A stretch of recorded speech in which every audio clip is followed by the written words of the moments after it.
And we are live. And folks, welcome to what can only be described as an author party today. I have three, yes, three of the finest guests from the known and unknown worlds, perhaps yet to be discovered worlds. And we are here to talk all things titling novels.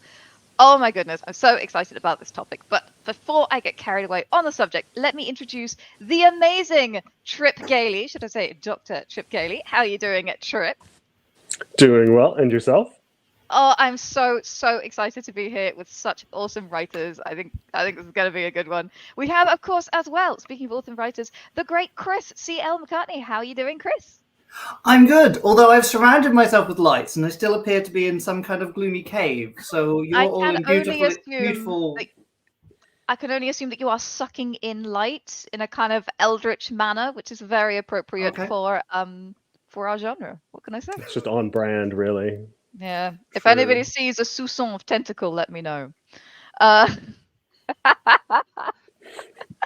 and moving swiftly on, we have, of course, the wonderful Kat. You've seen her before. This is Kat Bradbury, not just an excellent author, but also our content coordinator over at World Anvil, a woman of many talents, who I'm hoping will dip not only into her authorial knowledge today, but a little bit of her SEO knowledge as well, as we talk about titling things. So let me introduce these beautiful people properly before we get any further. We have Trip, who is a writer, a doctor of the academic persuasion, and a researcher of all things pursuant to bargains, exchanges, and compacts of a fairy nature. He is 1/3 of the queer small press Boner Books, half of Underhill Academy for science fiction and fantasy writers, and 100% geek. Frequently writes as a ghost, mostly harmless. And folks, I will say Trip's debut novel. I'm not quite sure why Trip is popping in and out of existence, but hopefully he will stabilize his portal and be back with us shortly. I Fey did, magic. since he's not here, I will tell you that I was very lucky to read his debut novel recently, and it's absolutely spectacular. That is A Market of Dreams and Destiny by Titan Books. Truly wonderful, beautiful book. I highly recommend it. And those looking at a screen right now will see the title displayed by Chris.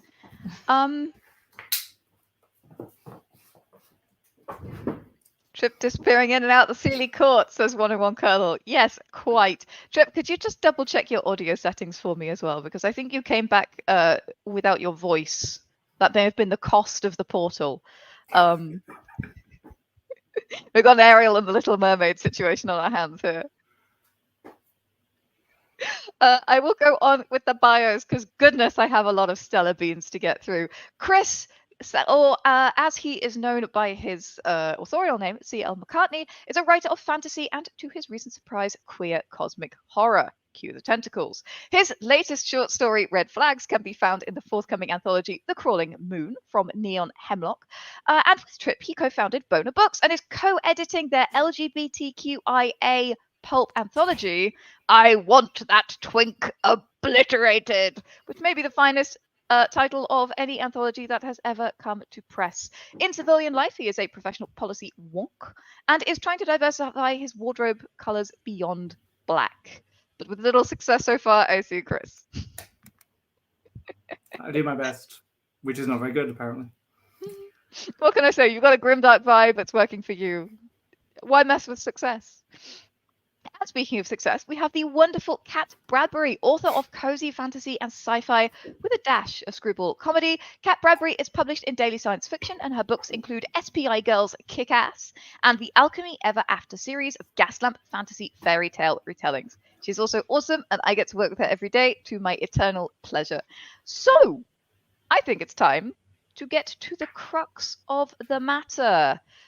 Just before we do, Trip, can you say something and I can check that we can all hear you? Can you hear me now? We can! The bargain has been paid. It is time.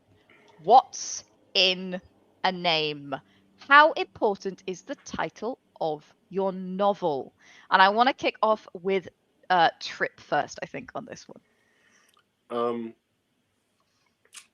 Everyone says first impressions are incredibly important, and what's more sort of first impression for a novel than the title. Either it's going to be something that you see right away on the cover, or it's going to be something you hear from your friends. But oh, I've read this amazing book. It's called blah.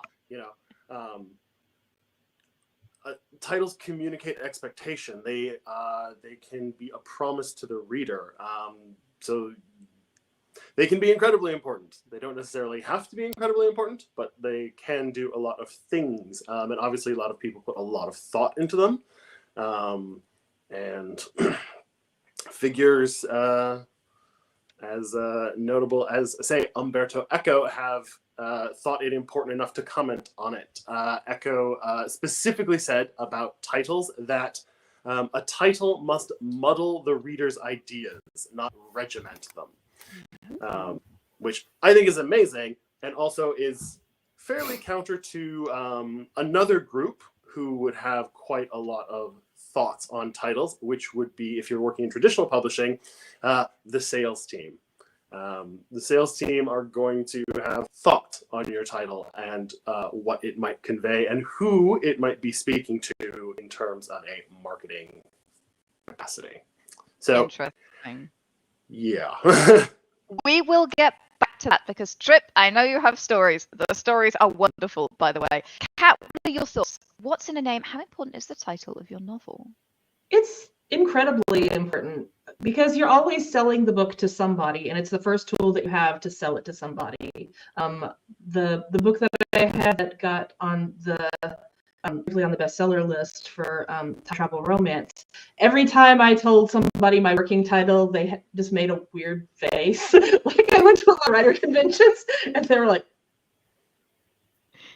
For those of you on the podcast, we are seeing severe eyebrow interaction right now. Kat, please go ahead. So that was a really big clue to me that I knew that the working title was really only ever going to be a working title. I was going to have to write the title to market as much as I was trying to write the and also if you write the title to market, then there's less pressure on you to write the book as closely to market. You get a little more freedom. If the title is more commercial, then you can play a little bit more with the actual content of the book because you've already got them hooked. So that is a really interesting perspective. How about you, Chris? What do you think? I think I very much agree with both Trip and Kat. The projects that I have the most sort of faith in often are the ones where I give somebody the title or the title in the elevator pitch and they get excited. It's like, oh yes, okay, there's clearly something here. If I can pitch it to you, random person, because you think the title's awesome, I can probably convince an agent to look at it. I can probably convince somebody to buy it. So it's a good litmus test.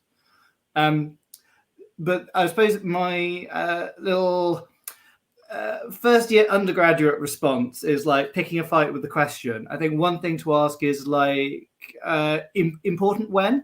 I think, we can definitely say right now your title's really, really important. I recall a time not so long ago where I might have heard that advice and then spent ages worrying about what I was going to title a project before I'd written a word. And I think, the titles are really important once you're trying to sell the thing, or possibly, you're the kind of person who needs to put a title on a project before you know what it is. But also, I think titles can emerge. And so I'd probably just sort of caution against worrying about titles too much too soon. Sometimes you don't really know what you're writing about and what the title needs to be until you get to the end of it. So it's sort of, don't let it be a stumbling block just because you can't quite work out. Untitled writing project is fine for now sometimes. I see a lot of nods to that. Absolutely. Tradpub versus self-pub. How does that change the importance of your title? And Trip, I think this is one for you just because I think it's time for that story that I promised. So my debut novel had a very different title to begin with. A Market of Dreams and Destiny was originally called Secondhand Destiny, which arguably has a bit more of a sort of urban fantasy vibe to it. But it was the working title that I was working with. I got my agent, got my publisher, and right away, both my publisher and my agent were like, okay, we're ditching this title and we're coming up with a new one. Because we don't like it. We don't think it's going to sell. It doesn't communicate what your book really is. You know, it's got to go. And so it went. And my agent, my publisher, and my first editor confabbed, and they came up with a title that they really, really liked. And that was The Price of Destiny. Now, the astute among you might notice that is not the title. That is on the cover of my debut novel. And this is where sales came in. Because the title went to sales, and sales, the feedback that sales got is like, no, we need a different title to market this book, to sell this book, to sum this book up. Cue a long, in-depth, and repeated series of emails going back and forth through, I think, somewhere between 36 and 48, 52-ish title options. Oh my god! I can. Oh, sorry. I was just going to say I can envision the email thread getting thinner and thinner as all of those replies went down. Yeah, like, so there was like this big chunk, and then it's like, well, okay, we're going to throw out this, and this. Okay, and those stay. And then it's like, well, what about this? What about this? What about this? And it's like, well, sales says we can't use this word, and sales won't let you have that word. And I'm like, but those words are so important to the story. Like, they sum up. No, you can't have them. Can you tell us which words were not allowed in that context? Price was not allowed, and goblin was not allowed. Oh. And there were a few other things that were discouraged, but price and goblin. I'm like, but it's a story about goblin prices. Like, and I can't use either of those words.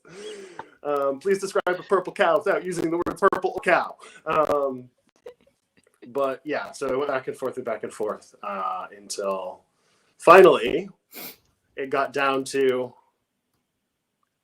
A Mark of Destiny and Dreams. And you will note that that is still not the title that ended up on my book. But eventually, yeah, the process went through, and we finally landed on A Market of Dreams and Destiny. Nice. But it was a lot of emails, and it was a lot of discussion back and forth, and a lot of walks with my partner and with Chris, being like, all right, time to brainstorm some more title options, because we haven't yet settled on one that makes everyone happy. I think what really gets to me about that story is that, you know, you came up with something, and then your editor and your agent were like, no, we need something else. And then it went by the sales team, and they were like, no, we need something else. And it was like, it's a massive reiterative project in traditional publishing to get something that everybody is happy with, because it's a title that has to sell, and it has to tick all the boxes that sales have. That means it's gonna sell. And that, of course, is very different with self-pub. Kat, can you talk a little bit about the process of coming up with a title when you are a self-publishing author? Because you don't have somebody in sales telling you what you can and can't do. It helps to be a marketing professional.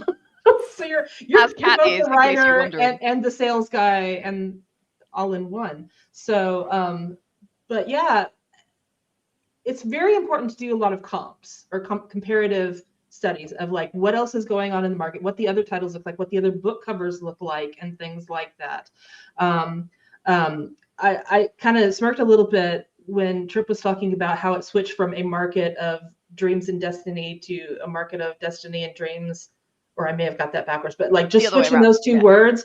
And like some of the time, especially for an indie author, is like how it displays on the cover, and like, because you're maneuvering around the background image and fonts, that like sometimes you have to, like, especially if you have a this and that, like the order of those two things partly is how it verbalizes, how it rolls off the tongue when you speak it. It's part of it is like, I need a half a centimeter more of space on this book cover for this to work. So there's so many considerations, and it's kind of all up to you. But the biggest thing is to make sure that you comp your book properly, and that you make sure that it does the best possible job, even if it isn't the title of your heart. That makes, and like Kill Your Darlings, obviously, and sometimes that's the title. But even if you hate the way everybody is naming the books in your genre or trend, specifically trend, if you ignore the way everyone is titling the books in your genre or trend, that way lies madness. So, and also be aware that, like, especially in indie circles, trend supersedes genre, I think, more so than it does in TradPub. TradPub is very, very tied to the bookshelf in the bookstore. And indie is much more tied to keywords and to the algo on Amazon. So you have to be really careful about those things in a way that you don't have to necessarily be as careful with in trad. You have raised a very interesting point there, which is the subtitle game. So, of course, we've been talking about the title of your novel, but particularly on Amazon, a little bird told me, it is particularly important that you also have a subtitle, and that does a lot of heavy lifting. Who would like to talk about that? They're all so polite, guys. They're all just sitting there. Somebody jump in for me.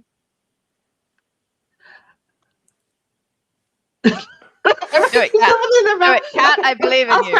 Okay, I'll start. The subtitle can be, it gets a little bit ridiculous occasionally on Amazon, particularly in the romance genre and subgenres they're in, because they're trying to cram in like every trope that you could possibly think of into the subtitles.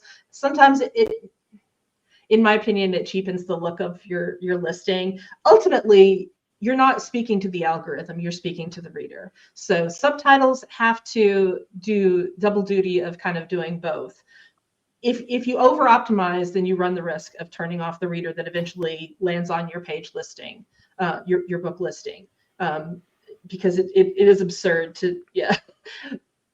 But it is also an opportunity to kind of give a little more context and give a little bit more of a tease of what to expect for your reader, especially since, again, trends are really important. If you're writing to trend, if you're writing to market, getting that descriptor in there and getting it in early can be really, really important. But use, but don't overuse the subtitle is the best advice I could give. Yeah. So what we're talking about here essentially is a little rider that goes after your main title that hits on the tropes, and the whole idea is finding a balance between helping readers understand, yes, okay, this is a book for them. If you like friends to lovers romance, this is the book for you, and also supporting the algorithm. So if people are searching for those keywords like friends to lovers romance, they will find your book. And there is a, should you want to know, should you be interested to research more, or should you be curious to launch your book on Amazon?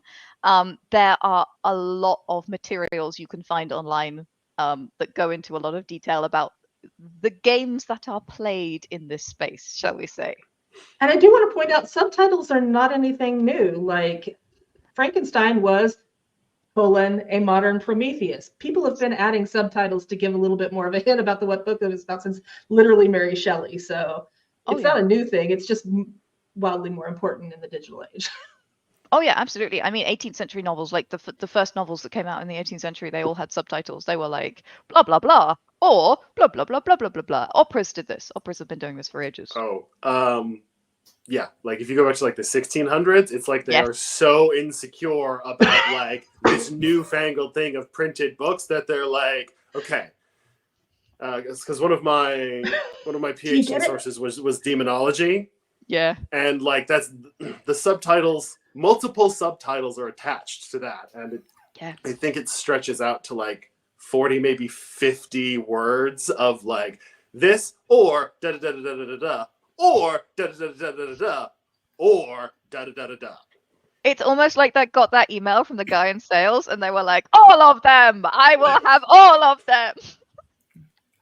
And I think if anyone is getting the icks about like adding sort of subtitles as being a bit too commercial, a bit too salesy, like also bear in mind, like trad publishers do this a lot as well on ebooks, like.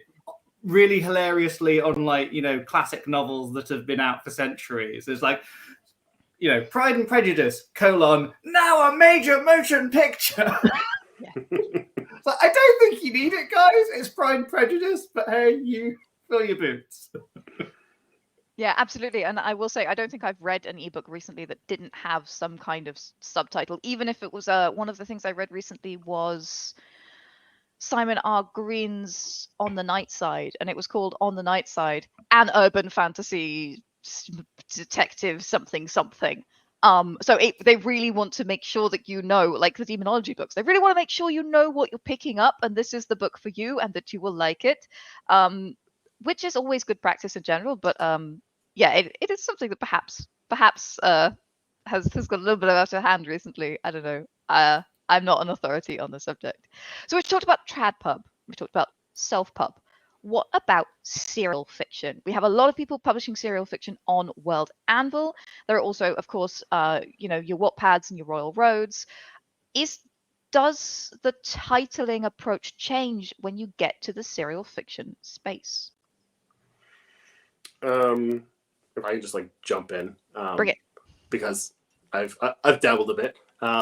I think part of it comes down to the specific sites you engage with and how robust or really not their sort of like tagging and sorting system is. Yeah. Because there are so many different things that people look for in stories, and it can be really hard for a tagging system outside of something as intricate as like AO3 can handle. So I know a couple of the sites out there don't have tags for like LGBTQ plus content at all. So the only way to get that information in a clear place is to put it in a subtitle. And certainly some of these sites have very dedicated subgenre fan bases. And people have found that if you put title :A brackets this kind of story, it bumps it up in the rankings, because people will just be specifically looking for like, well, I want this kind of game lit, I want this kind of lit RPG, I definitely want something that is reverse harem, or like all of these things that may not be available tags. You put them in the subheading, people can find them. A lot of it, from what I've observed, is about discoverability. Trying to come to terms with, how do I get more eyes on what I'm writing? Or how do I find the stuff I really want to read? Because let's face it, there's so much. It is so hard to like wade through everything to find precisely what you're looking for. So that extra bit of discoverability can make all the difference sometimes. Yeah, interesting. Really interesting. Go ahead, Kat. I wanted to kind of piggyback on top of Trip's comment that like some of that is also choosing the platform that fits. Some of that is in platform choice as well. If you are writing cozy fantasy, for example, you're better off being on Royal Road than you are on, say, Wattpad. I recently ran a little bit of an experiment to see, like, put up one chapter of a book on 4 different platforms and see how many views it gets. And it's incredible, like the difference between the different, the ground that has been staked out in serial fiction in terms of genre and trend and audience and things like that. So I do think that adding keyword-rich subtitles can help your discoverability on a platform, but also be aware of the fact that if those tags don't exist on that platform, it's very possible that an audience doesn't exist in a large number on that platform, which is not always true. Sometimes tags come up really fast, and we know as a software company that adding new tags and adding new features is not always a high priority for devs who are trying to keep the site up. So, but yeah, I think that like part of that is tagging, part of that is subtitles can come up for that, but also part of it is making sure you're on the right platform to begin with. If discoverability is a big goal for you and a big concern for you, and you're trying to build an audience, try to build an audience in a community where that audience is already growing. Yeah, absolutely. So I know Wattpad is very big for romance, for example, particularly. World Anvil is the place to publish sci-fi fantasy. I think that's where all of the beans are. So like whatever you're writing, pick the place your readers are. It's kind of marketing 101. Find your readers where they are. Go where they are, and that will help you. I'm saying this to the stages all the time. I have a stage seminar tomorrow, and literally that's what we're always saying is, find them where they are and bring them to your stuff. That's kind of what titling is, and I think that's really, everything that we've said here about, trad pub and self pub and serial fiction. It's help them find you and go find them where they are. But we've been discussing different forms of writing. What about different genres and subgenres? How does that influence what makes a good novel title? Chris, what do you think? Well, I think, in a way, titling has genre tropes in the way that genres have tropes. So, as I think Trip said earlier, like, it's the first impression. There's an extent to which, if you're writing a detective story, you kind of, most of the time, you want to signal to people that it's a detective story before they pick it up. So I think almost it places you in a subset of like appropriate seeming titles. Obviously, someone can always go against the grain, and that's probably something that's a lot easier to do if you're trad pub, so that they can put a big marketing push behind you, and it can be slightly unexpected and quirky. But I always kind of think of titles a bit as if they're the first line of the novel, and that you're setting up audience expectations and like how that novel seems, colors how you read the rest of it, and that can work. Either you can set up expectations you then confirm, or you set up expectations that you then work against. You can come up with a novel title that sounds a bit like it might be a Pride and Prejudice, Jane Austen-y type romance, and then on page 2, the robots from the future turn up. Or you can signal that in the title, depending on the kind of relationship you want to have with your audience. I always find it quite interesting that there's a sort of acceptable subgenre of titles in like more literary fiction that they'll just kind of state the theme of the novel. I guess like the really classic example is like Crime and Punishment. Yes. Like, yes. It's or Pride and Prejudice, actually. Or Pride and Prejudice, yeah. So maybe not that lit. Which it's a thing that you can get away with in certain genres. You probably couldn't do it in others, but you're highlighting these are the things that you should be thinking about when you start reading this book. This is what I'm going to talk about. This is what I'm priming you to sort of expect. Interesting, really interesting. A lot to think about there. I do love the idea of setting up Pride and Prejudice with robots from the future on page 2. I kind of want to read that, but we should stick to the topic. Genre and subgenre influencing title. What do you think, Kat? I think that it's particularly important in some genres that have like a high degree of overlap or confusion with another subgenre, like paranormal romance versus urban fantasy, or like gaslight fantasy and steampunk, things like that. Sometimes your title can help people understand. And it's weird that some people like really love steampunk but hate gaslight fantasy, or vice versa, or really love urban fantasy but hate paranormal romance. And they're like, I don't want one of those icky kissing books. Please keep that away from me. And like the title, I think the title is very useful a lot of times along with the cover, in differentiating between very closely aligned subgenres. I think, again, to come back, trends and tropes is another thing that like that are sort of like subsets of genre and subgenre that if you're writing like the book I'm writing on right now is a cozy fantasy, which is kind of a newer subgenre, and there aren't as many established things. There's like one big book that has been like really the breakthrough book in this subgenre, which is Legends and Lattes. And so if you go to Amazon right now, everybody that's writing in cozy fantasy has 2-word title, one that is selling fantasy and one that is selling cozy. Yeah. And I 100% did that. Even ones that have slightly longer titles, like there's one that's like a Fellowship of Bakers and Magic. In the design, Bakers and Magic is like big and bold, and the Fellowship is really, really tiny because they are trying to sell. If you like Legends and Lattes, this is the book for you.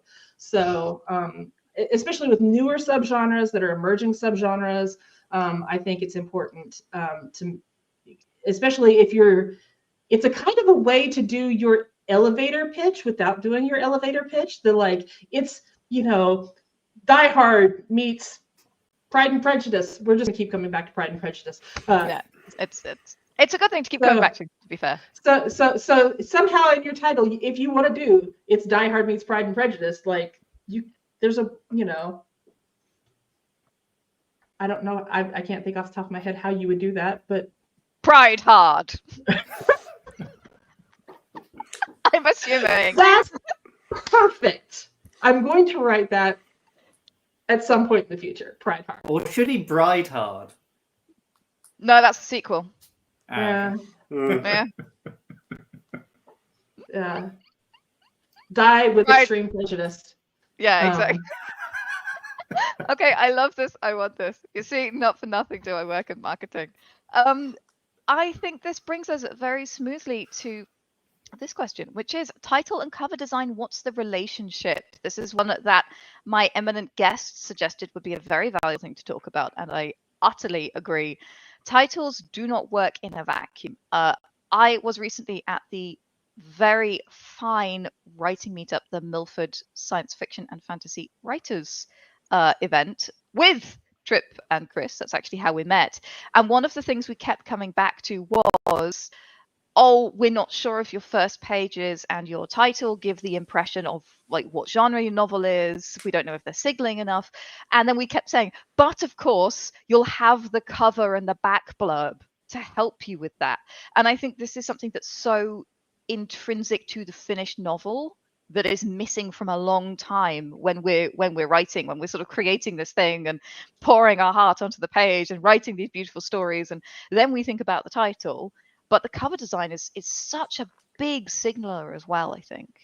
I think, Trip, I'd love to hear how your book went through this journey. We've heard about the title journey. How about the cover design? How was that with Titan, with the Trad Pub space?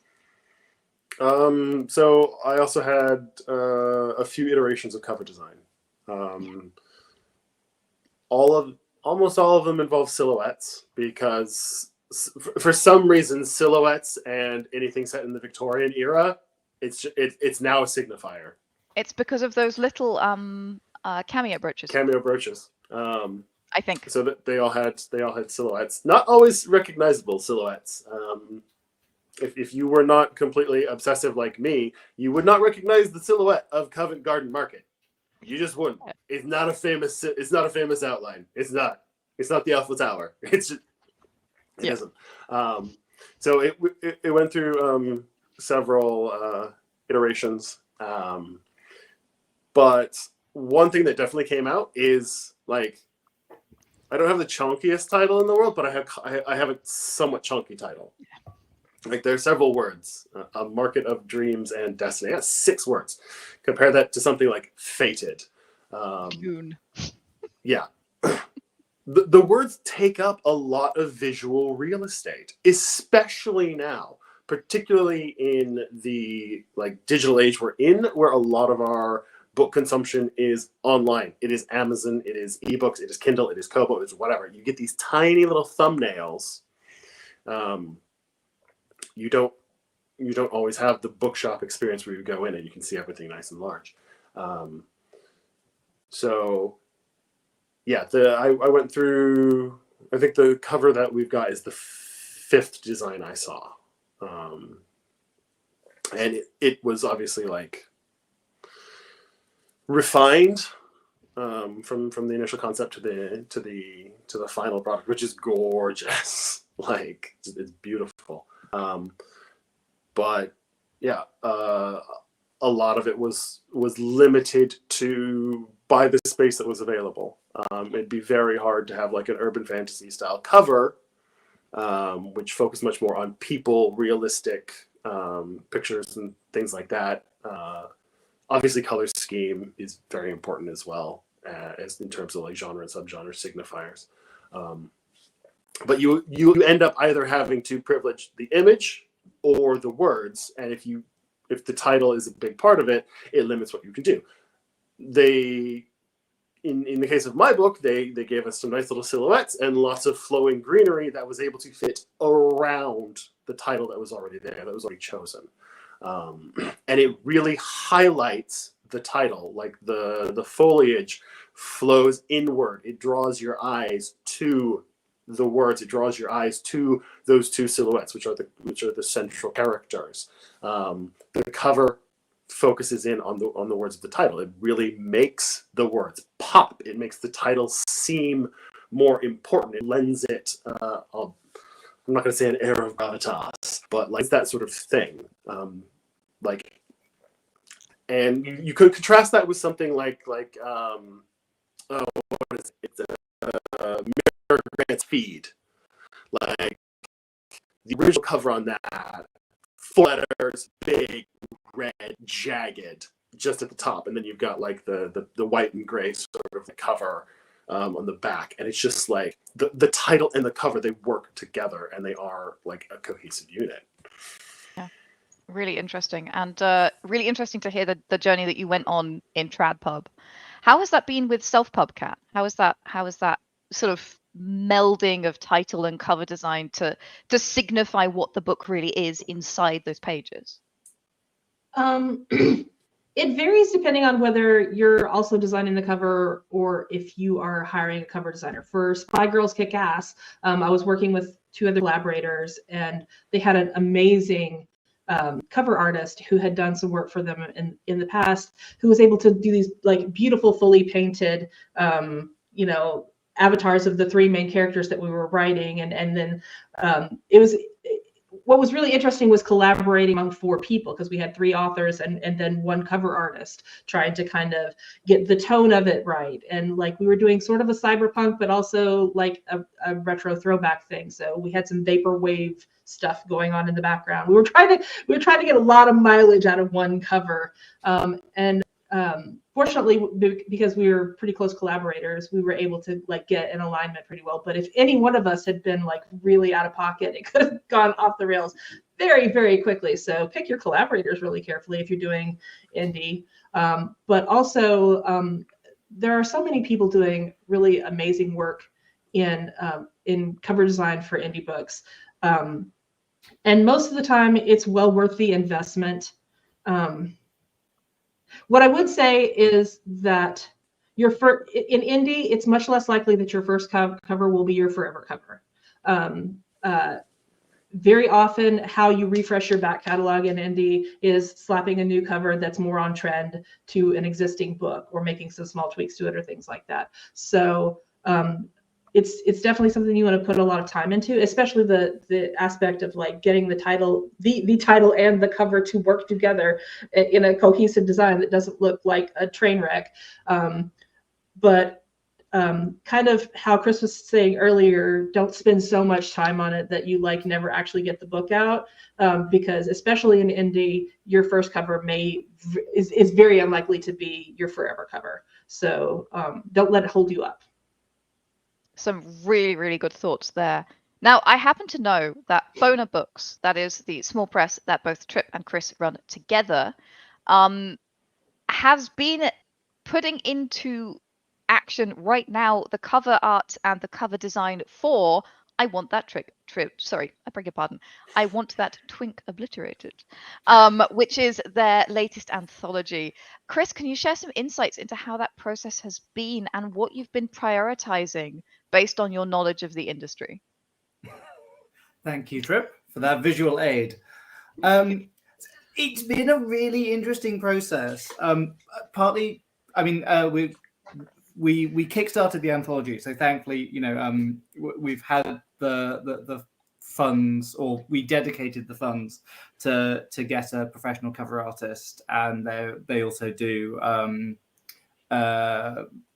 typography. So we're working with a really great professional there, which has helped. But when we went into it, we realized that what we'd come up with was this really fantastic concept if you're talking to somebody, particularly if you talk to somebody who's very, very online, and they go, and you go, well, we're calling the anthology I Want That Twink Obliterated.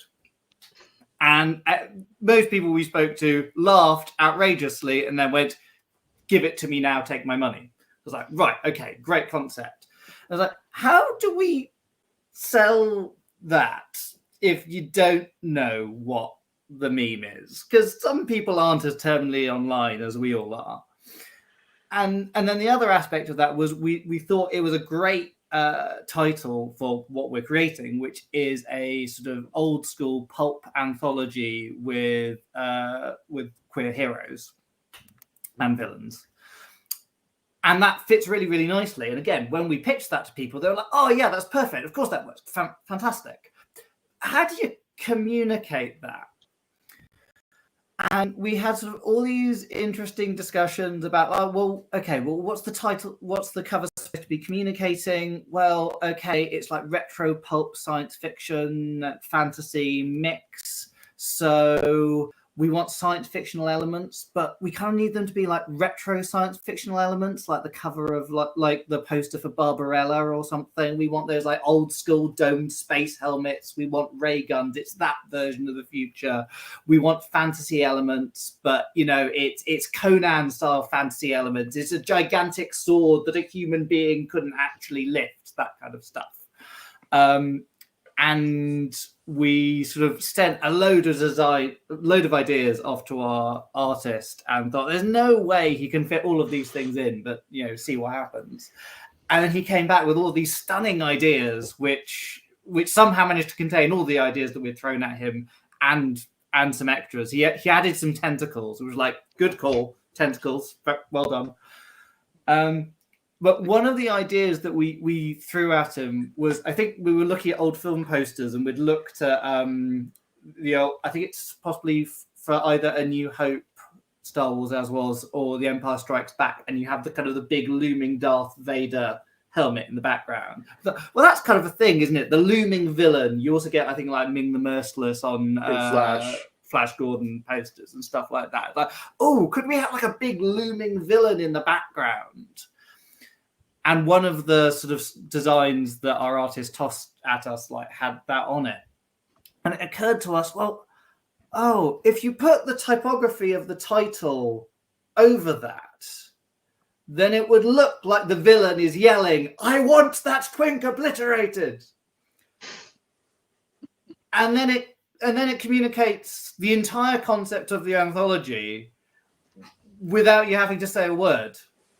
And it was just one of those things that like we'd been working on it and throwing ideas at the wall, and you know, you don't come to it immediately, but you know, you have like enough of an idea of what you want to do and you bounce the ideas around, and eventually it just kind of locks into place. And that was a real kind of moment of everything coming together. And when we got the final artwork, as Trip is proudly showing off, like we just went, yes, that's absolutely right. It's perfect. A triumph of juxtaposition. I absolutely love it. So we've talked about what you should do. And those of you on the podcast, you are missing a very, very fine showcase of a very, very beautiful book cover. You can find all the videos on YouTube on our podcast channel. But folks, what should we be avoiding when we are titling novels? What are the mistakes that our listeners do not need to make because we can warn them? What should they not be doing? Chris, what do you think? Ooh.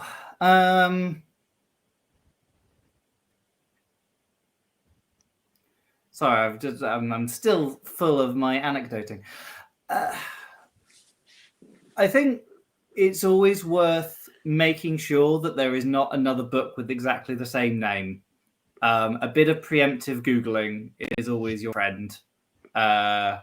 You know, I think if there was a different book in a completely different genre that was published 12 years ago, you're probably fine. But there's so much published in the world these days. You know, that there is a lot of content out there. And not just books, actually, also sort of film and other things. It just do a little bit of due diligence and make sure that if somebody Googles your book title, they're not going to end up with a nasty surprise. And that's probably, again, I'm not a self-pub person, so Kat might be able to speak most of this, but there's probably like a search engine optimization aspect to this. Like, you know, if someone else has is ranking incredibly well for your title and you're never going to assail that position, that might not be the best title for you. Kat, you are self-pub and you are also the mistress of SEO, so I would love what you have to say on this. I think in general, people, especially writing in fantasy and science fiction, have the tendency to put one of their made-up words, like the name of a country or a kingdom or a character, something like that, in their title. This is put it in the series title. Don't put it in the actual book title. So, for example, a Gablaggle in the hand, fate of Bogadia, it would not be perhaps the best title of your book. What comes to mind immediately is Michael Sullivan's Area Chronicles. That's the name of the series. Theft of Swords is the name of the first book. Because everybody knows what a theft is and everybody knows what a sword is. Area, maybe not. Also want to take a moment to say, if you are when you are making up words for things, always give it the 12-year-old boy test. Say it out loud in front of a 12-year-old boy. If he immediately starts smirking or giggling, keep working on that made-up word. Yes, that is a very good point. There is also something to be said for nationalization. The word for organs of generation in some language is going to be your common language. So just be aware of that. And it's amazing. It's amazing how many slang words in different languages there are for that particular noun set. And just kind of adjust accordingly is what I would say, particularly if they are languages that are well known in your country, like Spanish in America, for example. Trip, what are your thoughts on this? What should you avoid when titling a novel? Sorry, just because it's been brought up, in terms of like your title overlapping other titles, or also potentially other like world events, things of that nature. Yes, it will completely ruin your algorithm and your search and discoverability. 2-3 years ago, I finished a self-published novella that I released in conjunction with a interactive novel that I wrote with Choice of Games. But I was editing all 3,000 words of this novel and completing and turning in my PhD at the same time that I was putting together this novella and releasing it. And I was supposed to call the novella A Conspiracy of Roses. But I was so tired that I typed into Amazon that the title was War of the Roses. Oh, no. Yes. Do you know just how hard it is to find one specific book with War of the Roses in the title? Yes. Terrible. I've literally just taken it down from Amazon because it is just languishing in like the deserts of obscurity beneath the carcasses of about 257 different self-published books on the history of the War of the Roses. It was just like, I was like, it's so obvious, but I was so tired, and I was just like, blah, sure. And then there's like, also in the retrospect, movie. it was like, oh no, I've made a grave error. So, folks, don't do what Trip did. Don't title your novel after one of the most famous civil wars in English history. Don't do that. Try and find some ground. How about genre crossover? We've talked a lot about titling your novel with like genre appropriate titles. What happens when you don't do that? Is that something you need to be cautious of? I think it's I think it's less a thing to be cautious of than like perhaps doing cross-genre cover design, because there's a lot more because we are a very visual species in general, and you can shift words in very particular ways with even just like different color choices. You can trend different ways in terms of genre, subgenre, trope, trend, etc. But I think you should be aware of specific trends, as mentioned, as particularly in terms of titles. Like, yeah, sure, right now, like Legends and Lattes, or Bookshops and Bone Dust, or like Pride and Prejudice, like those sorts of double-barrel titles with "and" in between could be a thing. But it's entirely possible that in 5 years' time or something, you do that, and everyone's going to be like, "Oh my god, that's so 2022." Like right now, yeah. like with my book, it's A Market of Dreams and Destiny, but a thing of thing and thing is such a fantasy title format of about 2013, 2014. It's very like, okay, that format's very 10 years ago. And I still have it, and it still works just fine. But like, that is a concern. Your title construction will also ping different trends, like, and it will impact on different sensibilities in ways you won't expect. There is an approach to series, and I think if you know you're going to write a series, this is something to consider, which is having a clever approach to series book titles, like, you know, the Night Rose, the Black Rose, the Glorious Rose, the Unexpected Rose, whatever. These are not real books. I'm just making this up. But this is the kind of format that people often have. Do we like this? Do we think this is something that can be very useful, or do we think it's something that is problematic? Kat, I see you raring to go. Sorry, I'm like, what's up? Yeah.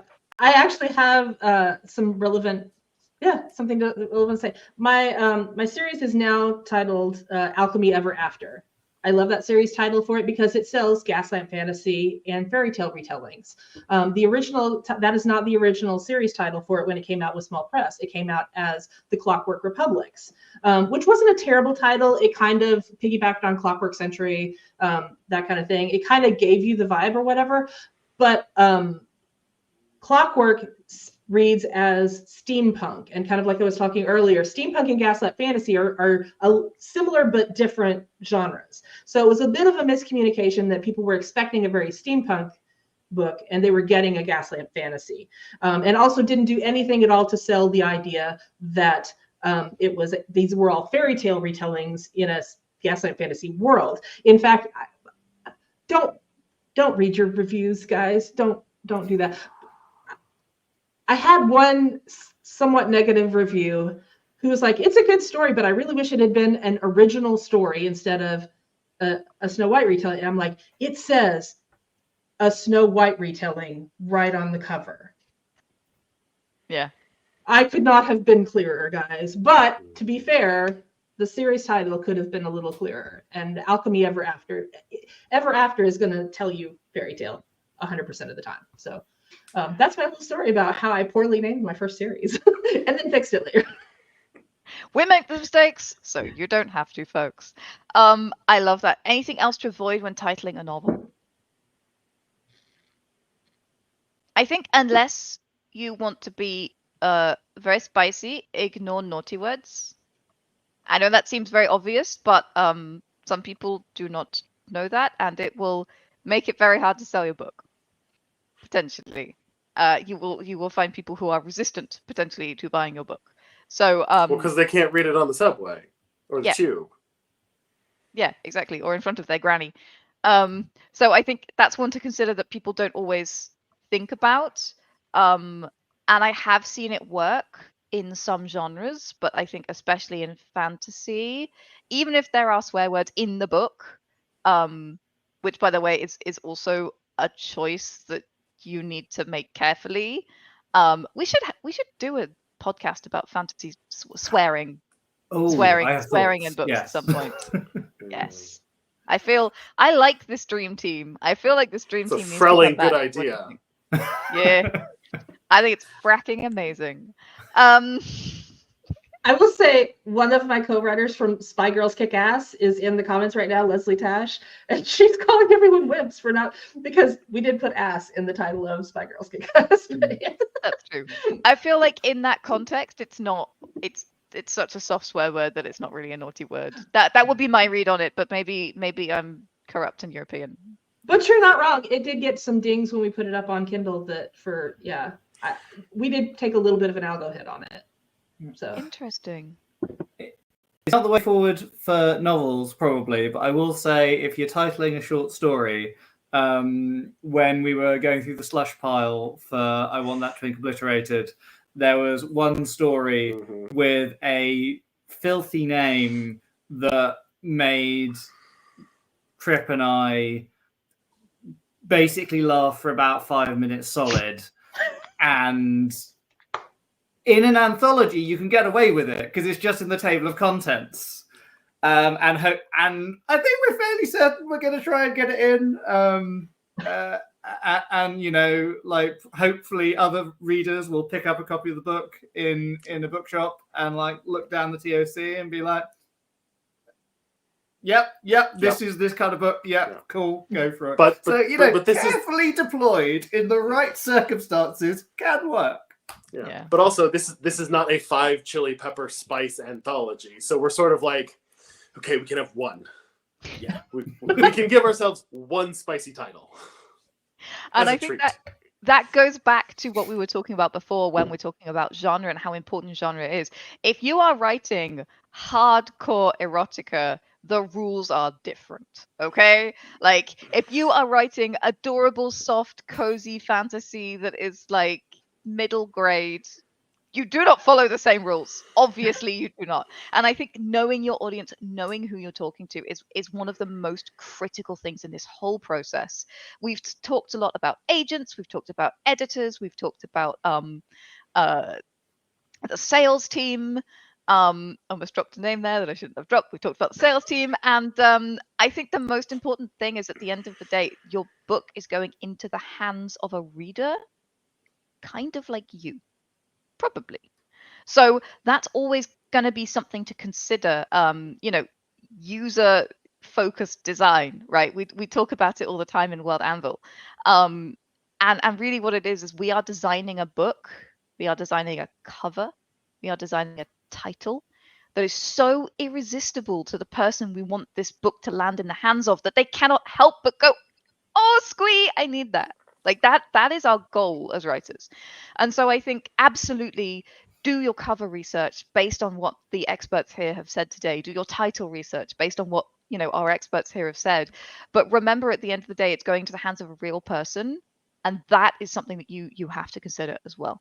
And speaking of real and fabulous people, somewhat like us, I think just like us, I have some questions from our audience that we can hopefully squeeze into our last couple of minutes. Joella K says, do US and UK publishers use different book covers for different markets? Resounding yes in the nods here. Absolutely yes. I think that one has a clear answer. Next up, Legends and Lattes is actually a really good one to check out. You can see the completely different approaches to covers that the American fantasy and the US fantasy markets take there. Yeah, no. If you just go and Google it and compare, they're I believe Lies of Loch Lamora, when it came out, US UK was also drastically different, and you could see different directions. So for those who are wondering about Legends and Lattes, if you look at the UK cover, it is heavily. I'm trying to share my screen here. It is heavily text-based. That's what you see. There is a cup of coffee on the cover, but really it's all about that title, and the graphic support, the little festoons at the bottom are all about supporting that that title and the information there. Whereas on the American title, there are 2 figures. It is very much figure-centric, completely differently set up. This is a very, very good case study. And those of you on the podcast who cannot see what I am talking about, it is definitely worth a check there. That is a very good tip. I had not seen the British version, and I love it. Looks like a sandwich board. It's very I've funny. not thought that, but it does, doesn't it? It's got that kind of like it's written in chalk. It's like a chalkboard, yeah. Yeah. Yeah, like a little corner shop cafe. It's got that kind of cozy feel to it. Yeah. And again, that's the magic of title paired with graphic, right? It's that juxtaposition that Chris was talking about. Sometimes when you bring two elements together, they can enhance them into something that is greater than the sum of their parts and gives you even more information about what's going on inside the pages of that book. So I have a query here from Wordy Girl. It's not phrased as a question, but I think this is something that a lot of beginner writers who are starting out on their writing journey will be wondering. So she says, I'm having a hard time with marketing because I can't easily narrow down my audience or genre. Do you guys have any advice on that space? Starting out, you've written some things, you're not quite sure who your audience or genre is. Where is that book going? Whose hands? Do you have any advice on narrowing down that kind of space? Show it to somebody, have them read it and ask them. And I think if you're another option is if you haven't sort of written with an awareness of sort of what your audience might be, assume the audience is you and people like you, because that's probably what you've written. Yeah, very insightful. What are your thoughts, Kat? I would say if genre and subgenre aren't being really helpful in helping you create an audience paradigm, then think about trend, tone, things like, is it a humorous thing? Because humor is a thing that isn't a genre all by itself, but if its presence or absence will help you find the right readers. Those kinds of things. Other descriptors that go beyond tropes, different things like that. If you're not being able to narrow down well enough just with subgenre, and also kind of compare those things. Look at what's popular in the subgenre. What are the tropes and trends and other descriptors that are, I hate to go back to keywords, but it's what I do. What are the popular ones there? And a lot of times you may find that you are just writing against trend in that particular subgenre. And you can do that, but you have to highlight it and make it a feature, not a bug. You need to like use it to set your work apart from what's popular in the subgenre. If you're tired of dead serious fantasy, then here's my humorous fantasy, that kind of thing. Or if you're tired of like grim dark sci-fi, then here's my wacky hijinks sci-fi. So that kind of thing. So I think cross-referencing trends and tropes and things like that against a subgenre sometimes can find where you've got that disconnect happening. And like as someone who writes a lot of genre mashy sort of stuff, it can be very challenging. It can be very challenging to market. It can be very challenging to sell agents on or sell publishers on. Not to say it's impossible, but it can be a complicating factor. You have to think about comps anyway. Look at your comps. Even if you have struck upon a genre combination that has never been done before, you're combining genres. You have components. If you have like Comedy of Manners and Zombie Apocalypse, Pride and Prejudice and Zombies, yeah, sure, that's a brand new genre mashup. But you still like Comedies of Manners, they exist. You can compare. You can look at those. Zombie Apocalypse narratives, they exist. You can look at those. And then try and figure out, okay, I know what this sort of the audience is for this book, and I know what the audience is for that book. Where do they overlap? At what places? And that could give you a good idea of where your particular genre mashup might be aimed. Even if you're doing something that not a lot of people have done before, or isn't currently popular and hasn't been popular for a while. Like science fantasy sort of comes and goes, but it has been done before, even if it's not the height of popularity now. Absolutely. And the thing is, things that aren't popular right now, because of that cyclical nature, they always have fans that are really, really hungry for stuff. Once you find those fans whose desires are not being met, you've got an automatic audience right there.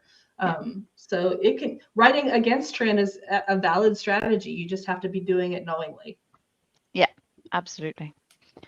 Well, folks, I regret to say that is all we have time for today. Again, I feel like we could have done another hour on this topic easily with this amazing dream team. Let me introduce them one more time. We have the fantastic Kat, author of the Alchemy Ever After and SPI Girls Kick Ass series.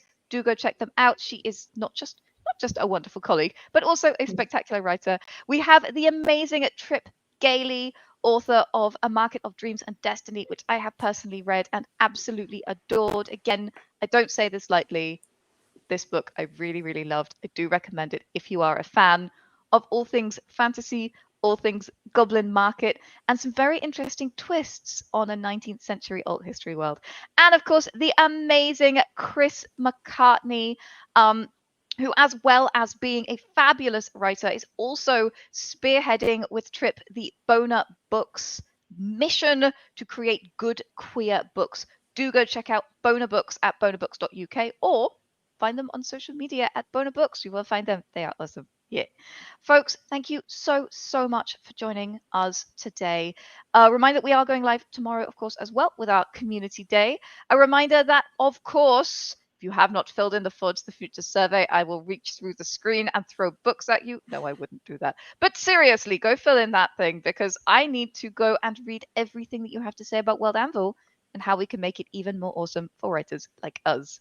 And I guess the final thing to say is whatever you are going to title your book, make sure you grab your hammer and go world build. See you soon, guys. Bye.